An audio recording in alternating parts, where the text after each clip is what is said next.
don't really think I've had what you could describe as a normal career, so I seem to get bored every kind of 5 or 6 years and totally reinvent myself for something new. So yeah, I think my bio is accountant, barrister, or is that barista, because a lot of people confuse it with me making coffee, non-exec director, entrepreneur, or I'm unemployed, and then most recently senior lecturer at Cranfield. So yeah, I've covered a few bases. For me, the most important thing is get and keep your passion for your business. The number one determinative factor over growth and success is you being passionate. There's no golden bullets, there's lots of lead ones. Yeah. Hard work, going a long way, and it takes a while, and you have to do certain things right. So for me, the difference between success and failure is that, firstly, focus on what really matters and monitor that. A lot of SMEs are scared to talk to their customers, particularly in B2B land, because they think that the customers are with them because they're cheap. But they're not. The companies that do well are the ones that know what makes them different. Part one is knowing what makes you different and doing that, not worrying about all the other stuff.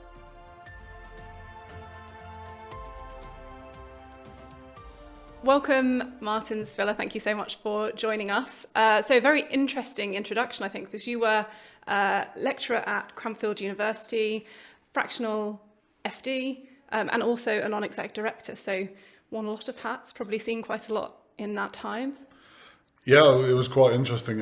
I don't really have, somebody was asking me for career advice as an MBA student when I was just finishing up at Cranfield. I don't really think I've had what you could describe as a normal career, so I seem to get bored every kind of 5 or 6 years and totally reinvent myself for something new. So yeah, I think my bio is accountant, barrister, or is that barista, because a lot of people confuse it with me making coffee, non-exec director, entrepreneur, or I'm unemployed, and then most recently senior lecturer at Cranfield. So yeah, I've covered a few bases. Yeah. Amazing. And you've come into contact with quite a lot of entrepreneurs and business owners in kind of the span of your career in different capacities then. Yeah, I mean, I was part of the first SEIS funds that came out in the UK. So we did, I think, about 100 investments there, and over the last 4 years at Cranfield, I've taught about 600 companies in the 4 years on about 3 or 4 different courses. So yeah, I've covered quite a lot of ground in that time, and it's given some interesting insights and some commonalities. The best bit is there's a lot of kind of innovative stuff happening out there and a lot of amazing entrepreneurs, but there's definitely some things that you've observed after doing that many companies over that shorter period. Sure, yeah. 600 companies is a lot of companies. As a general question, does it make you optimistic about how, if you like, small and medium-sized companies are going to do in this country? Yeah, I mean, I've got to give a shout out, I guess. The reason we've done so many companies is we've been lucky enough to have some quite innovative councils, like Central Bedfordshire in particular, who funded a lot of this stuff using the different kind of funds. Am I optimistic? Yeah, in the main, there's some really great companies. I still think we need to do more to support them. Yeah. And I'm not sure, and I'm not trying to be political here because I'm pretty much apolitical, I'm not sure that successive chancellors, despite saying that they care about small businesses, have actually done very much to support them. And the most recent changes with national insurance and stuff, as you can see from the stats, have cost jobs, whatever the chancellor would like to say. She's wrong, because about 300,000 to 400,000 jobs have disappeared from the market, which haven't been taken up. But I think I'm optimistic in general because I think we're quite innovative, and the SME sector is still at 60% employment from 50% of the kind of GDP. But there is innovation out there, so I'm kind of hopeful. But I think we could do a lot more to support them. Yeah, I'm sure that's right. What about in terms of trends? Obviously, you've got a lot of learnings from talking 600 companies. Are there trends? Are most of the companies sort of working in technology and AI, or are you seeing a complete range of industries? So if you talk about the funding side, most definitely you've got a lot of tech. There's quite a lot of biotech and clean tech. AI is starting to come through, although from my side, I'm yet to see a properly AI'd business. I think there's a lot of people who tag AI onto it. But from the SME sector, from the owner-managed space, it's everything from cake businesses, physiotherapy all the way through to tech. But in terms of funding, yes, there's kind of funded venture capital side is definitely technology led. But on the SME space, no, pretty much everything there is. I mean, the biggest company we had on my course was 52 million, and that was a carpentry business, obviously very large scale carpentry. But I think the best bit about what I've done is you can see the length and breadth of the innovation that occurs in all sectors. And a lot of the, so I've got a friend, Jamie Waller, called Unsexy Business in his book. I think they're actually probably the more interesting because we shine a lot of light onto the funded space, but the unfunded kind of owner managers who aren't looking to raise venture capital, they're quite interesting. Yeah. Why do you think it is that the businesses that are raising like vast sums of money, why is it those ones that get kind of the limelight and into the kind of media, and those bootstrapped businesses don't? Because it's quite impressive actually to bootstrap a business. Yeah, and I mean, the interesting Bowhurst produced a report that said if you get to unicorn status, venture capital backed, that's 11 years on average. If it's self-funded, it's 23 years, Right. According to Bowhurst report. I think the reason why is because there's money being pumped at it, and the stuff that happens in private companies where they're bootstrapping is a bit kind of low-key. We're not, I think, if we take Europe as a whole, as one big happy family, versus, say, our American cousins, we have a bit of tall poppy syndrome here, so we don't like to shout about ourselves as much. Yeah, it's a cultural difference. I think so. In my opinion, we're scared to shout about it, and there's a lot of misnomers, like this idea, for example, I've never really understood this. We use lifestyle business as a pejorative term, as if it's a negative. What's wrong with a business that gives you a good lifestyle? Yeah. But it's not cool, right? Yeah. So I think what happens is the venture capital funded developing gets the light shone on it, and the rest of the things just go about. It's like if you take, for example, crowdfunding. We hear a lot about equity crowdfunding, but it's dwarfed by peer-to-peer lending, for example. Like equity crowdfunding is a tiny percentage of the direct kind of crowd-funded marketplace. The rest is peer-to-peer lending. But the equity piece, I guess it's sexier, maybe. I don't know. Yeah. Maybe. So, do you have a kind of sort of simple guide to what an SME should be thinking about? From all your learnings. Yeah, I mean, I always try to say that there are exceptions that prove every rule, okay? So whatever you say, there's going to be people who are the opposite. But I think from my side, I've got kind of three areas, and sadly Talitha's had to hear this before because it's my kind of manifesto. But the three things that I think really matter at the moment is, and I guess being with an accounting firm blog talking about this, but I'm going to say it as a chartered accountant, financial literacy's gone down. There's this idea that automation equals literacy, so anybody can do it now. You've got Xero, QuickBooks, Sage, whatever. Obviously, all accountants have their personal preference. Like I'm a big fan of QuickBooks over the others, but that's the one I'm used to, for example. But there's an automation piece which I think is worth looking at. I think the other one is I've called it KPI-itis. If you go on LinkedIn, everybody's telling you follow these 50 KPIs, and I've got this real bee in my bonnet about A, you can't remember more than 5, so don't try. But B, they're just monitors. What actually matters is the kind of, if you wanted to put it into academic terms, the Sloan Rockman, Professor Rockman stuff on critical success factors, what actually drives your business, then monitor them rather than companies which have got, I had one company that I went into, 34 KPIs. Now, nobody can remember them and it takes 2 days to produce them. So that's my kind of second stream. And the final piece, which is way off what I would normally talk about, but is actually recognising what your customer value proposition is, what it is that makes you different, because quite a lot of SMEs are not doing that. They've got to where they've got to, they've got all these customers, they don't really know why. They're scared to talk to them a lot of times because they don't want to hear the answers. There's a confusion about whether you're price led or whether it's another reason, and we're not actually looking. So those are my kind of three broad observations, albeit it's a very broad church of businesses that you've been through and everyone has a difference. But if I had to say there's three areas both as a non-exec director, as a interim or part-time CFO, and as a senior lecturer and working with all these companies. Those are the areas that are most interesting. Yeah. Can I talk about financial literacy? Because one of my big beefs is that I think financial literacy in its basic form should be taught at school from the age of, well, secondary school. Yeah.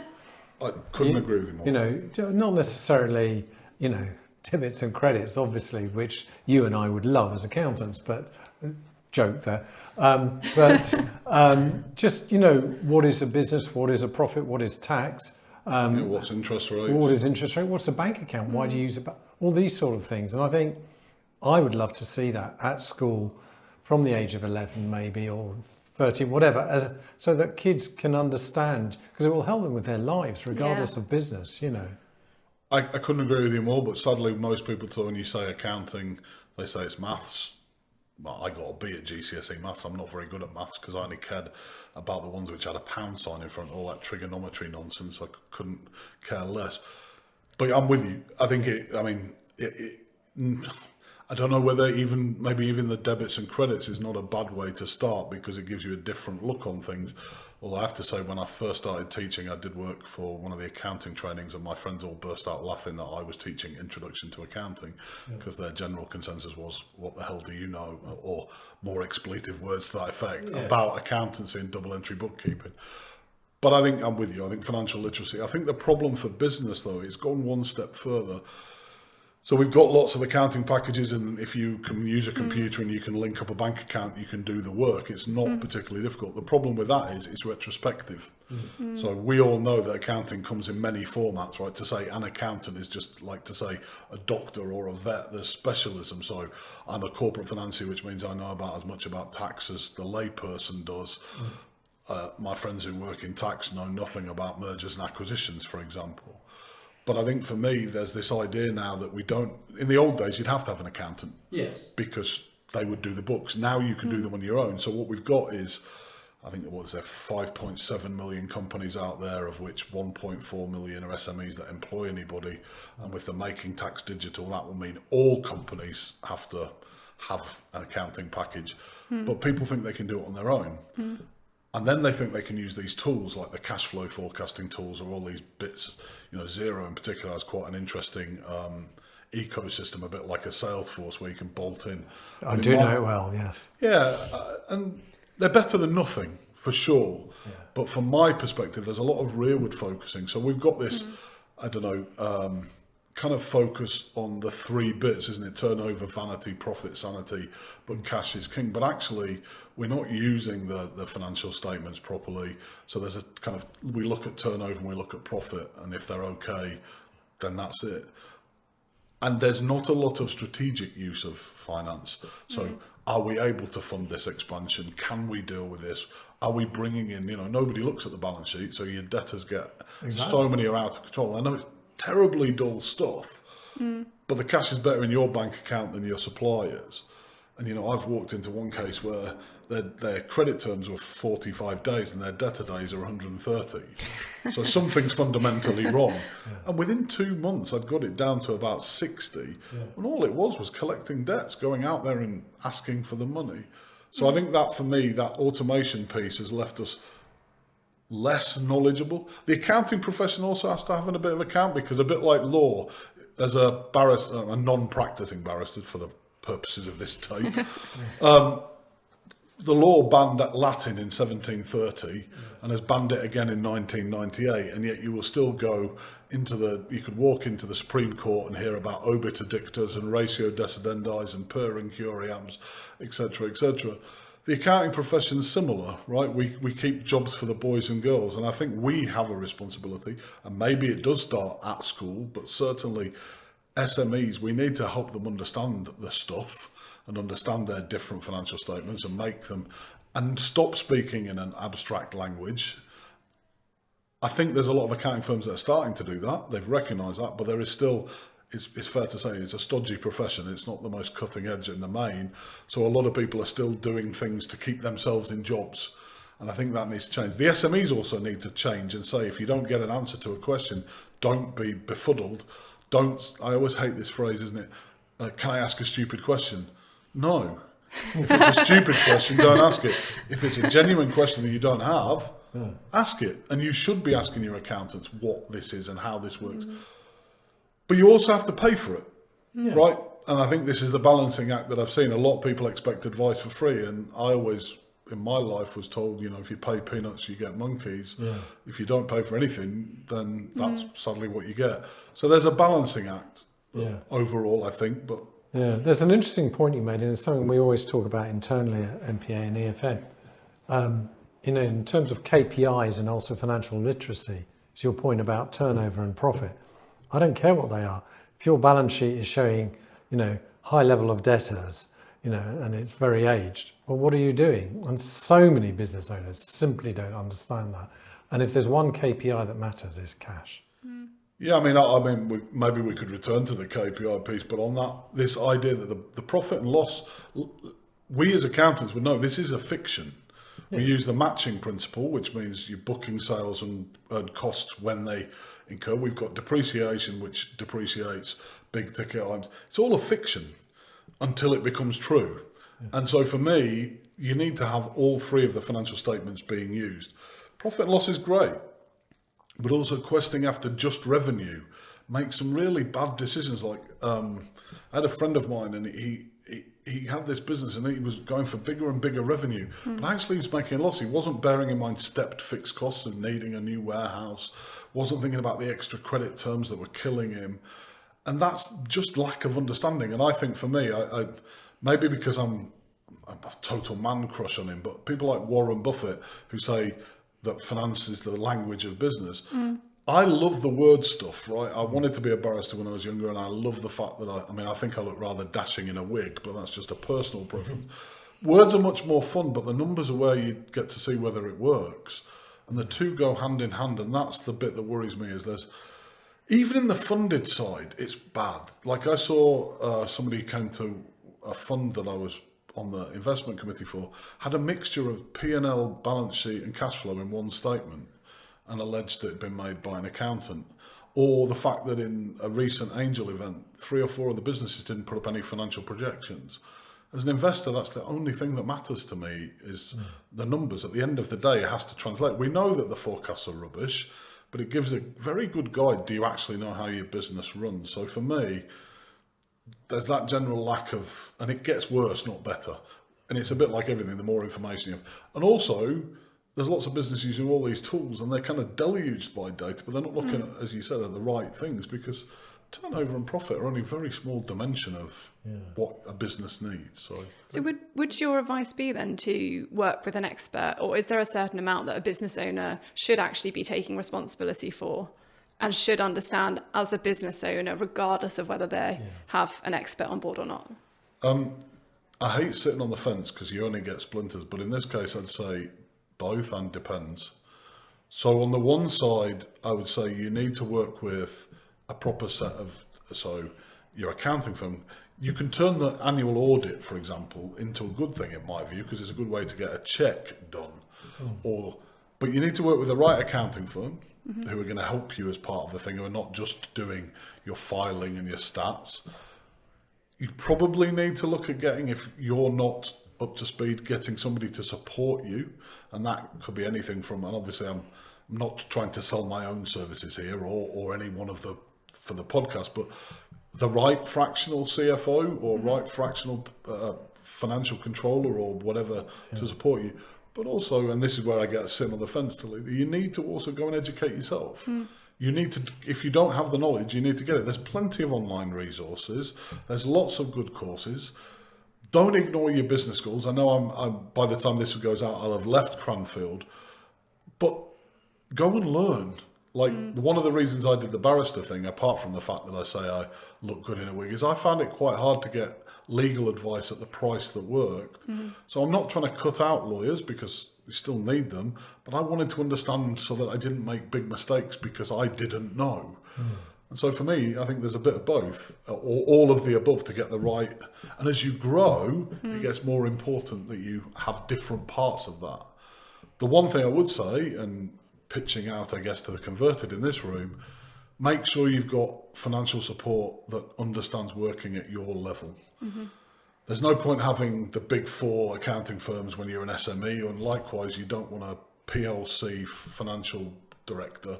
You want the people who understand at your level are practical, skilled at the size. And that might change as you go along the spectrum, but make sure you got the right advice. And if they're not the right advice, or if you're not sure, keep asking questions until they are, because I know we scare a lot of people into submission, but get the right advice, because it really makes a difference. It can transform all of the cost of finance into a positive strategic benefit.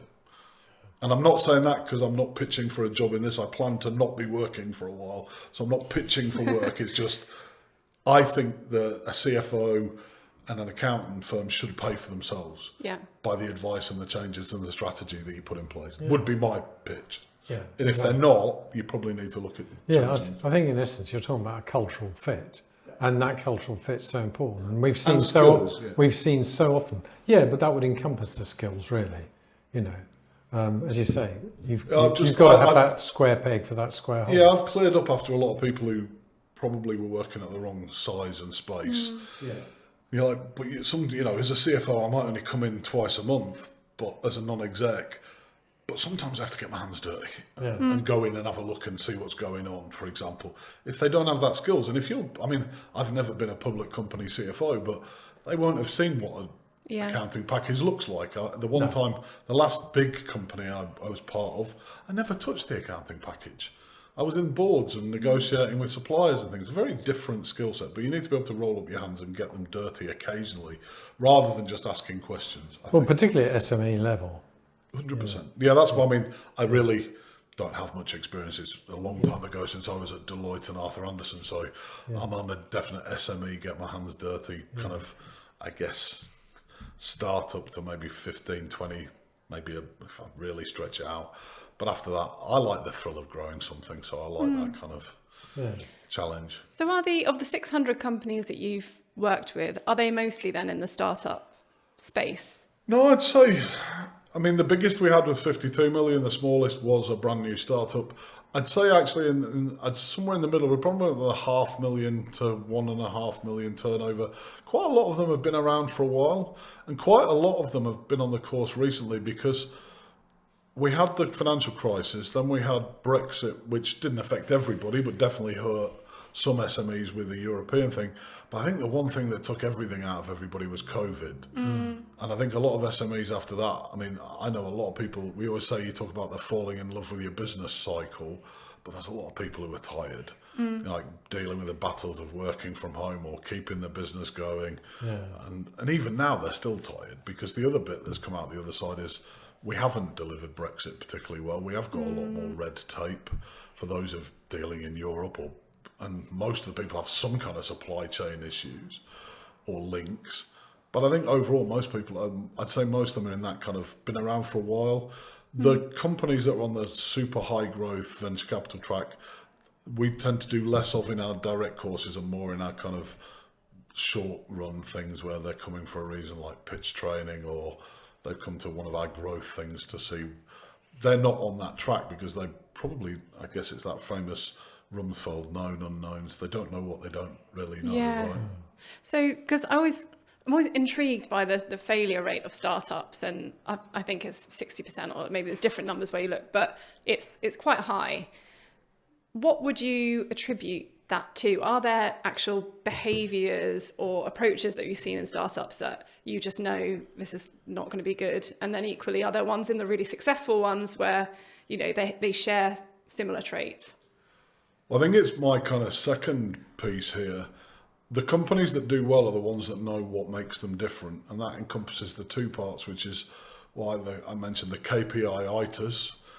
So I like the idea of, if you start at the top of the kind of strategy pyramid about values at the top, and then vision and mission, which again, academics can argue for hours about the difference. I'm more interested in vision. I don't really care where you are. So where do you want to go? I think the difference between successful and unsuccessful ones boils into this two parts. Part one is knowing what makes you different and doing that, not worrying about all the other stuff. So it's this thing about CSF's critical success factors and KPIs. To me, KPIs are just a monitor. They're a easy financial ratio or monitor, or usually the rough rule of thumb is 80% of them will be financial, maybe 1 or 2 might not be. But I have this thing, so there's a piece of research by a physicist and a psychologist called Bink and Rabinovich, and it's about the dynamic effective storage capacity of the brain's working memory. And they say that the brain is split into 3 roughly: short, medium and long-term memory. And the short-term memory, which is where we remember facts and figures, the average person is 7 pieces of information plus or minus 2. But it's not linear, so to remember 10 things is 50 times harder than 3, just the physiology of the brain. So my view is that if you've only got that I like to keep it simple, somewhere between 3 and 5 things is what you can remember. So what you need to do is focus on the 3 or 5 things that make you effective. And then you monitor them. And you monitor them both in depth every so often, and you use the KPIs to monitor them on a daily basis. The successful companies know that. And you can look at it, if you look at the things like Apple, for example, they only have 5 main things. Yes, they drip it down, but fundamentally it's 5 main things. Or I used to talk about Louis Vuitton, Moet Hennessy, LVMH, but recently they've been on a bit of a downward trend. But they only have 6, and one of them is sustaining savoir-faire, which to my mind is be terribly French. If they can do it with 5 things, so can your SME. So what are the 3 to 5 things that make you different, and do them? And monitor them with your KPIs and get those right. But that's it. And there's the difference between successful and not successful. Because they're not wasting time and resources doing things that don't matter. They're not cluttering up. And the problem we've got is, and especially if you go on LinkedIn on any day, 550 KPIs and follow IBIS. No business is the same. If we all had an accounting firm in here, what would make us work? It's going to be different in every case. Based on what we're offering our clients, what our client base is, what our service offerings are. So you can't have the same thing. So for me, the difference between success and failure is that, firstly, focus on what really matters and monitor that. The second part then links to this thing, customer value proposition. Really know who your customers are. Because if you really know who your customers are, they're easier to serve, they'll stick with you longer, they'll be more profitable. And it goes back to your point from the start, turnover doesn't matter. What matters is the money coming into the bank account and profit. Would you rather have 1 million turnover? I mean, I always start one of my lectures, is £1 million EBIT good? Well, not if you're Tesco's. Yes, if you're the local shop in Cranfield. But everything has to link back to you. So link the two. What really runs your business, what makes you different, and your customer value. What is your value proposition to your customers? Who are your customers? Get those right and you're onto it. Do you come across many businesses that feel that they have a solution that could apply to everyone? Like their customer is anyone, or adults, or all women? Well, my favourite, I mean, the last one is the favourite. We're focusing on women, like every woman is the exact, like one demographic. I find that's what happens a lot. We use an example in one of my lectures, which is use 2 demographic bits, and it's like both men born in 1948, both have 2 sons, both holiday in the Alps, and one is Ozzy Osbourne and one is the King. Demographically, they're supposed to be the same. I love it when they say we're serving women, like as if you're all one. Just have one need. Yeah. Well, I mean, there's a divorced and recently separated from my second. I can't really, I'll be honest with you, I'm not really an expert in this area, but the one thing I know is there's no such thing as one. And I just, so to my mind, and there's a lot of SMEs are scared to talk to their customers, particularly in B2B land, because they think that the customers are with them because they're cheap.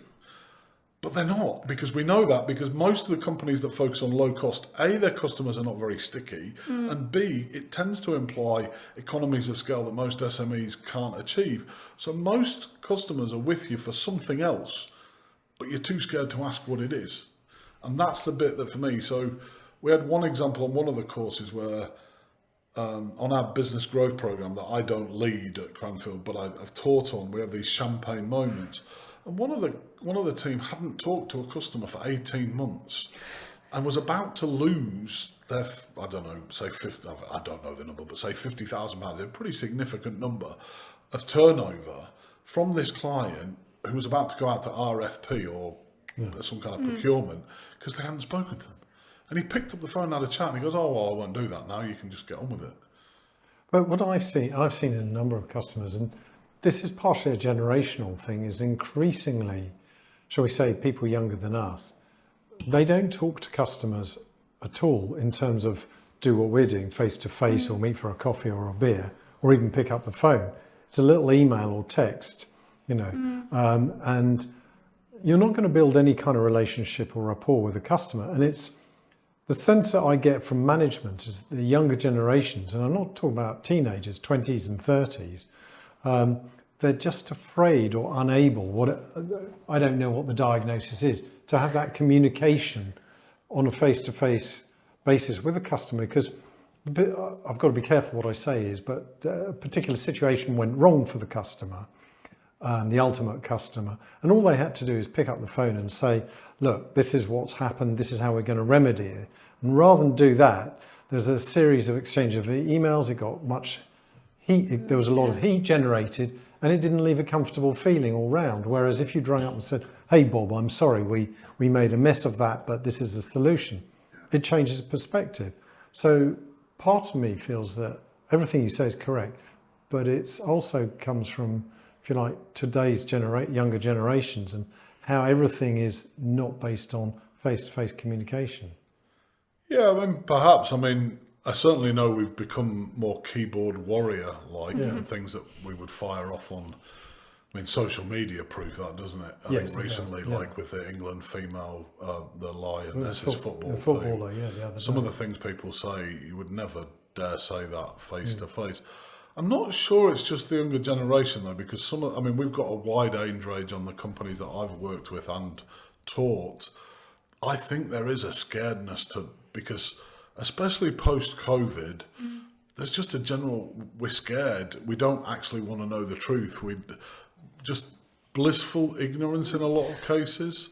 And I know we've got somebody who focuses on marketing here, but there's a lack of marketing nous and strategy at the moment for SMEs. And I think there's a really good opportunity for them with a lot of the changes like the Procurement Act and sustainability coming through, which will change how businesses acquire goods and services. The evergreen crisis was quite a good one for us. It always cracks me up as one of the best memes I ever saw. If you think you're having a bad day, imagine you were driving this and you blocked the Suez Canal. But I think there's a lot of changes out there. But I think overall, and you might be right, there's definitely a communication style point. Like my personal bet noir is people who walk down the street doing WhatsApp messages to each other. Just ring each other up, for God's sake. Yeah. I think communications has really, really changed in that respect, that people don't speak in real time. But I'm sure you've seen groups of people on the tube, which I use quite a lot, and they're probably talking to each other via their phones rather than having a conversation. Or people in a restaurant. Or people in a restaurant, phones. I think that's, quite amazing. I try, I'll be honest with you, it's the one area of my life where I try not to use public transport if and wherever possible. I don't like it. I tried to use my dog as my excuse. And at the moment, electric cars in London mean you don't have to pay congestion charge, and I live in London, so don't have to use the tube, although parking is getting ridiculously expensive. The discount from Westminster has gone, but I don't understand how people communicate. What I've seen from SMEs, though, is, you need to know who your customer is, what you're offering them, and really focus in on that. That's the second part, and then linking that, then I guess widening it out to what else makes your business really tick. Those are the things, those are the differences. But I think a lot of SMEs are very scared to talk to their customers for whatever reason, from maybe a multitude of factors. But you've got to talk to your customer. But then all your staff need to know what that is. 100%. And this is the other bit, is goal congruence. All the touch points in the organisation can then align around this value proposition and make sure it's, as you just mentioned, like conflict resolution. You can turn a negative into a positive, but you've got to deal with it in the right way. And as you mentioned, setting up for email is always going to set up for keyboard warrioring, isn't it? One-upmanship and stuff. But I think for me, those are the bits that have come out across all of the businesses I've advised. Yes, there are different situations, but as a general rule, the finance, the CSF KPI-itis kills me, because you can't monitor that many things, you can't remember it, you can't do it. And there are some things that I would argue are hygiene factors that just have to happen. Yeah. There are certain things that even if people think they're doing the right thing, but it's an expectation from customers. And some of the customers' expectations have changed, like the days of back alley garages who were all a mess. People expect branded, clean and smart, right? That's how things have changed. But I think overall, those are the bits from my perspective. And it's a kind of crusade of mine. I guess the final piece is the millions of advisors out there and coaches and things who aren't qualified to do, in my view, and I might be slightly biased here, but there's a lot of snake oil sales people out there, like, go on my 1 week course and make a 7-figure income. It's like the only people making 7-figure incomes from that are the people selling the courses. Yeah. And I've got a bit of a personal beef, and I've written about it on LinkedIn, so I'm not trying to hide away, but a bit of a beef about the advisory so-called like experts going around selling businesses who've never sold a business. Yeah. You know, I don't give beauty advice because the simple fact is I'm not very beautiful. I don't know anything about it. Stick in your lanes and also test out who you're getting advice from, because there's a lot of people out there offering you stuff, and some people seem to fall for this get rich quick, and in my my experience, it doesn't work. It doesn't work at all. No, there's no such thing really as overnight success either, is there? Well, isn't there that famous thing about the bands and things like working for 10 years to be an overnight success? That, in my experience, one of my chairmen said to me, there's no golden bullets, there's lots of lead ones. Yeah. That's always stuck with me. Hard work, going a long way, and it takes a while, and you have to do certain things right. Yeah. Again, there are exceptions that prove every rule. But even, two different characters, David Beckham and Johnny Wilkinson, for example, they may have reached the peak of their profession, but they spent thousands and thousands of hours practicing what they do. Michael McIntyre, read his biography, you'll find he spent 10 years, doing all the clubs, working men's clubs and getting booed to the fringe and not winning anything and not doing very well, having 2 people turn up, all those things. It's all putting in those hard yards, making sure that you do that, and that's part of it. I don't know if it's true, but there's that David Beckham story where he did the advert where he kicked the football and it hit the golf hole marker, the flag. And apparently they were like, don't worry, just kick it and then we'll throw it. And he was like, Just splice it together. Yeah, literally. And he was like, no. And he was there for hours until he actually did it. Right, I hadn't heard that, but it doesn't surprise me. No, I mean, it came from a reliable source, I think. Well, Victoria. I'd love to pretend that I knew, but no, I don't. I'm not on first name terms with the Beckhams. Although I did appreciate it when he scored the goal for England against Greece, because my ex-wife is Greek, and there was a lot of tension in the house at that point.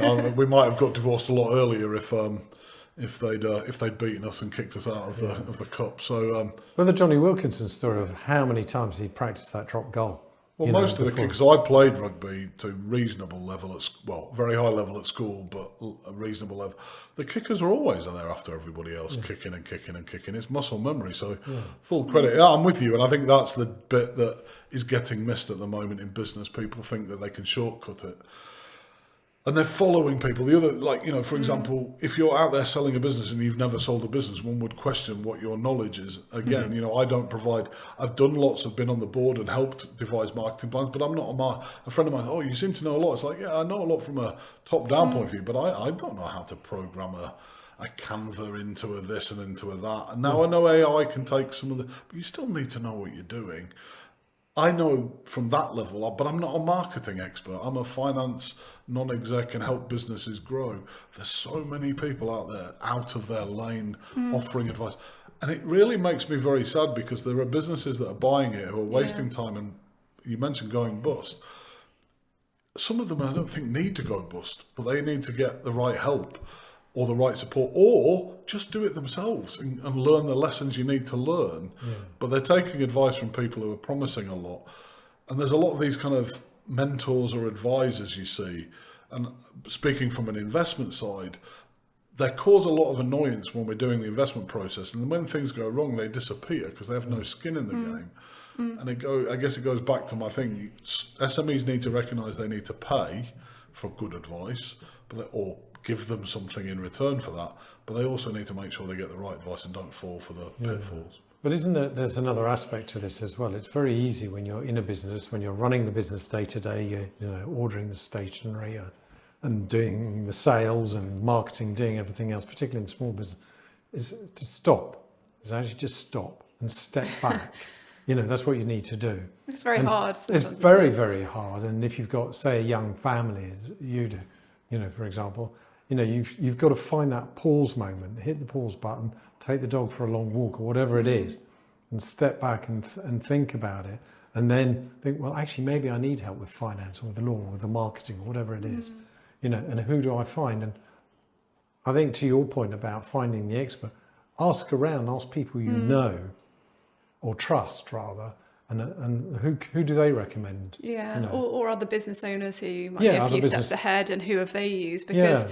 I think that one of the problems with social media is you can be anything.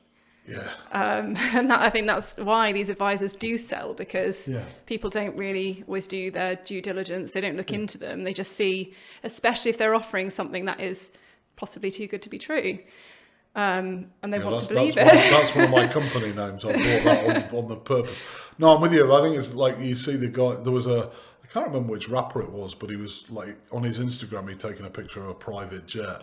And then somebody had called him out. It's like, you're literally 3 rows in front of me on Southwestern Airlines. I think your first 2 points have come out. First, don't believe the hype, because everybody talks rubbish about their business. The second thing for me is, we don't ask enough of our trusted resources. Yeah. In the old days, and I think this is where there has been a fundamental change, there's a belief in social media. So for me, if I want to find an accountant that does something, I would just ask my friends. Yeah. If I want a particular accountant, or I don't know, I've got a really good friend who's a lawyer in a very well-known London, well, national, but very particularly well-known firm. Whenever I need something, I'm just like, dude, where do I get that? Right? Or what about this? Or are these guys any good? But we don't do that now en masse. And I think a bit of a return to old school. But you've got to have a network. And this is the other bit is social capital is very important to entrepreneurs. And I don't think entrepreneurs invest enough in that. So going to a few networking events, I hate them. But you still have to go. I try to limit mine in terms of those ones where everybody in the room is a salesman, which just defeats the object. But for example, I always try to find events or go to a training course, or I don't know, I'd say go with a friend. We go to a talk. Because then even if the rest of the thing's rubbish, 2 things have happened. 1, we've gone to a talk, so we've learned something. 2, you've got some time with a mate who you probably haven't seen, and some time out of the business just to clear your thoughts. And the 3rd, you never know who you might meet. I mean, we're here today because randomly I did the Pet Industry Federation. I've done the last 2. I guess I've been the keynote speaker on day 1 of the last 2, talking about pitching, and the last time talking about some of the stuff we're talking about here today. And I met Talitha at that. And I got introduced to that by somebody else. And I love that serendipitous kind of random work. But too many people don't either make time, or when they network, the 5-minute people always amaze me. Like, they're literally, hi, I'm Martin, I've got 5 minutes, I'm off. But if you've met somebody you like, why would you do that? So I guess maybe it's quality over quantity, and I don't get the quantity line, but... Yeah, quality is so important. I mean, like you, I went on a cycling event that one of the software packages I use organised, and one of the people I cycled with has become a client, and that wasn't the plan. My plan was just to enjoy the day, which I did, but there's been a bonus out of that as well. So, I think you need to be a bit more social capital focused. A bit more, maybe spread your wings. I love doing training courses, so I'm going on one in a couple of weeks that's about LinkedIn. But it's from a bunch of very different people, all of which I think are quite brilliant. But I'm going along just to see. I did a neuro-linguistic programming one a few years ago. Just different things, but go to different things, but also then use that network to ask. And I'm with you about the social media thing. You can find out anything you want on social media, but it doesn't mean, I know, for example, there's people who are, according to their Instagram, are living a proper baller's lifestyle. But I also know that they don't have 2 pennies to rub together behind the scenes. Right. right? And people can project all the happy family image when you know they both hate each other and they're only staying together because of the children or money, or for example. But on the face of their Facebook, for example, everything's perfect. I think we need a bit of a return to asking, but you need a network, and I think that's And I think also, in order to get a network, it's not as hard as people think. You know, if you've got mates who you go down the pub with or have a coffee with, whatever, you know, they might say, "Oh, I'm working with a good lawyer or accountant or good tradesman." You know, if we need work done at home, I always say, "Well, who's a good electrician, for example?" You know, and then if you can get one of them, you're a better man than me. well, I've just been given the name of one because we need an electrician, because you don't want to see me try and rewire something. But that's I could join you, and then we could definitely blow up the whole street. indeed, That'd be fun. yeah.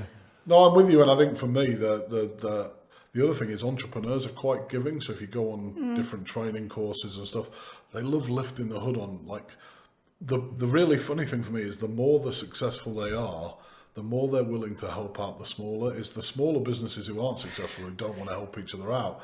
Whereas you've got, because they love business of any type, so they're like, it's like lifting the hood on the car or kicking the tyres or whatever. They love that stuff. Asking them for help, they're the best people in the world to ask for help, most of them, because they've all been where you've been at some point or another. So in my experience, you're right. But there's so many ways.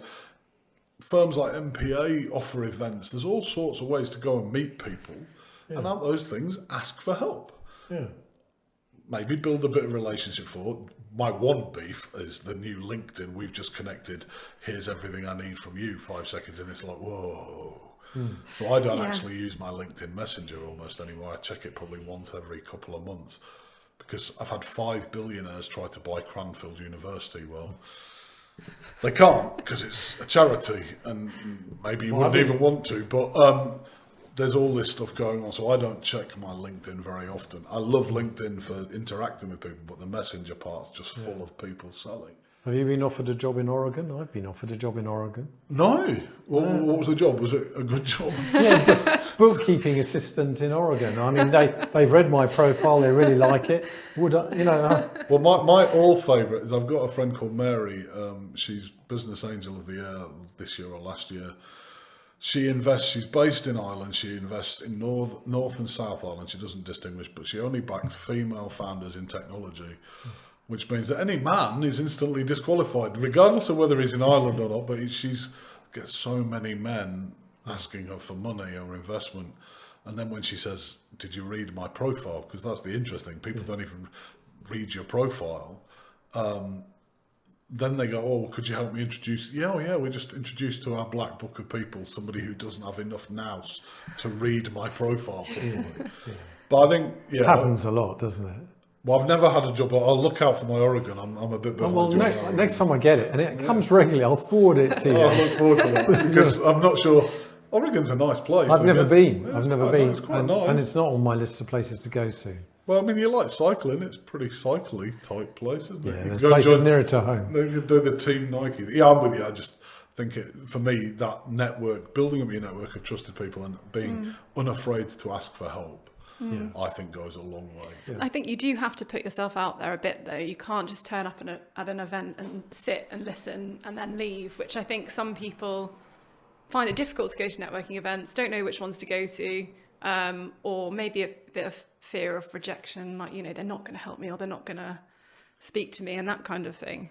Because you go to a lot of events and you run events. What would you say to, if you're like a shy businessman, how should they introduce themselves? I'm always against the, you don't need to really do an elevator pitch when you meet someone for the No, first time. I didn't mean that. No. But I think that's a perception, is you've got to go and you've got to sell yourself and you've got to come out with leads and it's got to all translate into some sort of ROI later. Whereas actually, you just talk to people, just practice. You don't even have to talk about work. Find out where they come from. What do they do? I like asking questions, and I think that works pretty well. It's a good start if you're an introvert and you don't like being the centre of attention. Ask about someone else, but also just if someone said something interesting. That's why I came over and spoke to you, because I liked what you're talking about. I found it interesting. It's easier, I think, than people can think it is.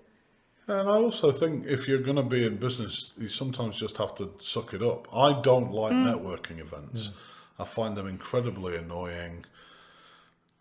Getting rid of the person that you really don't want to speak to, it's always, I always seem to get the crush on the person I really don't want to speak to. But talks, as you said, they're a great but opportunity. there's loads of different ways to do it, right? There's some great. I found a great networking group in Milton Keynes that invited me to speak to them, but it's an amazing little group that meet every week. Every month. Sorry, they have breakfast, and that's a great. But there's a lot of different. There's a group for nearly every occasion. Talks are good. Going on a course. Like the Cranfield, the stuff that I've been running at Cranfield, which is online, you meet once a week for an hour to do a kind of seminar, and we do our presentation day at the end of it. That's a nice, easy introduction. There's the Help to Grow program, which Rishi Sunak founded, which is still going, which is a 12-week course for the founders and their senior management team. Just do something. Get yourself out of your comfort zone. I mean, your advice is brilliant. Ask questions. Go with a friend who's a bit more gregarious. Go to an event where your accountants are running it. The accounting firm, they'll look after you because you're a client. It's in their job description, right? So it makes life easy. You know, I went to an event run by one of the big private banks, and my banker was there because he has to be, because I'm there. There's lots of ways to ease your way into it. There's business clubs. I'm a member of a thing called Homegrown in London, which is an entrepreneur's private members club. That's quite a nice way because you just sit around and use it as your office. So I don't have an office in London. People get to know you and the staff get to know you and they facilitate introductions.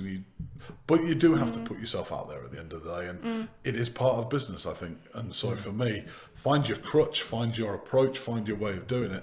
But that social capital is vitally important, I think, in both. If you're going to raise funding, it's absolutely critical. Because as you see from things like Andreessen Horowitz, Mark Andreessen says every year there's 4,000 deals in his space. He'll only see 2,000 because he won't take a look at anything that's not introduced to him via his network. So if you're doing that in funding, you definitely have to have social capital. But even in business, we need to sell. You need to be able to sell your business, right? I was going to ask you about this actually, because I do come across founders who say, I just hate selling. I really don't like selling and I'm going to outsource it as soon as I can. What's your view on that? I mean, if you're ever going to sell your business at the end of the life, you're going to have worked your way back out of it if you want to maximise the value or don't want to be tied in and have some kind of deferred or contingent part of the deal being large. But I don't think, I've never found a founder yet who, even if they're not doing the direct selling, they're the glad-handing ambassador for the business. I think you should always be selling, in my view. It's it's one of the reasons why the accounting sector is in such a mess, because accountants are rubbish at selling. I mean, there's a great article written in 1993 that says mentioning the M word to accountants is the equivalent of farting at the dinner table. And I'm not sure it's changed that much for some. No, I think you're right. I don't think it has changed at all. It's something that Talitha and I have spoken about, not using that terminology. No, I mean, that's, just to be clear, it's a full-on academic article. I found during my days doing my bachelor's, when you had to do research because there was no AI bot to invent an article. It's the funniest thing that I've found recently. So some of the students have been using, and it's not just at Cranfield, I think it's across the board, have been using AI, and AI has been making up some fake articles and people aren't checking their references. But there's genuinely an article talking about professional services marketing with a focus. Lawyers, I don't think they're much better, but they had to get a bit better, because accountants, we've got a very interesting sector, don't we, where we've got the top 4 accountants win the billions, then the next one down is in the hundreds of millions, but a big step down. There's never been a sector, and because of the bigger the clients get with all the rules about accountants, it's compressing it into a few. We haven't had to do the selling, and we are now, and the firms like MPA and things who get it. But there's a lot of firms that don't. They've never had to, because they just have their clients, and the clients will be passed on from forever and ever, even though there's all these suggested change things. They just don't happen.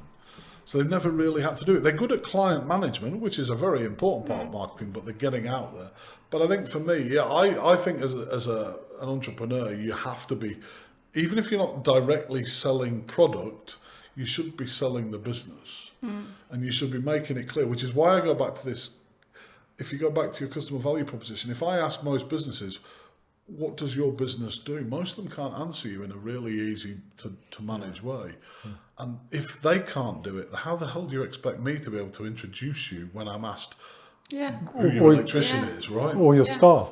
So Staff, customers, suppliers. If you can't do it, how are they going to do it? And I think for me, but I don't understand how you can not be out selling. You should be selling. I mean, at the moment, I don't have anything particularly to sell. I guess at some point in the future, I'll have to decide what I'm going to do. And I've got a couple of ideas. Like one of the areas that I'm quite fixated on is businesses without succession plans, where the second generation, I think this is where there's a big change. Yeah. The Gen Z, Gen Alphas don't want to do the partnership model, don't want to do the slippery slope, don't want to do unsexy businesses. They want to be influencers or cool coders or whatever. I'm quite intrigued by what a lot of the older generation of SME owners are going to do. Yeah. Because they don't have an out. And so one of the things that I've kind of started to explore is putting together an interesting team where we would go in and work their way out for them and pay them out on the way out whilst taking over the business, so that they get more value in the long run rather than getting offered really low multiples now. Because I see that as a really big problem, and it seems to be more and more, they're heading towards, well, I don't know what the retirement age will be soon. We'll all be about 105 in a pine box, right? You retire when you die. But I think there's a big issue facing, the average age of business owners has gone up. I think there's a bit of an issue. I think so. Well, thank you very much. It's been really interesting and fun. Thanks for having me, and thank you. At least we're proof of meeting at a random event. It works. Just, I feel like one final thing. Is there one piece of advice that you would give to a budding SME owner? Yeah, I mean, for me, the most important thing is get and keep your passion for your business. The number one determinative factor over growth and success is you being passionate. And there are two parts to this advice. Part one is work on yourself, not just the business. So find ways to keep whatever it is, whether you mentioned cycling or, I don't know, a friend of mine's really into Pilates and yoga, things that I can't do. But whatever it is, work on you, and also find a way to not transfer your bad mood onto your team. So if you're in a bad mood, maybe don't go into the office. Maybe don't have that meeting. But have a plan, because so there's a piece of research from Cranfield that says it's 3 times more likely, but actually, whatever it is, you can see it transfer. So work on you, keep your passion alive. If you've lost your passion for your business, go and find a way to get it back or get rid. Yeah. But either way, that would be my final piece. Link it to the SME owner. They need to make sure that they are, because whatever which way it is, whoever you're interacting with, it rubs off. Even if you don't intend it to, even if you think you're doing the best job of hiding it in the world, you're not. Yeah. So that would be my final. Makes a lot of sense. Thank you. Thank you very much, Cheers, Martin. guys. That was really good. Thank you.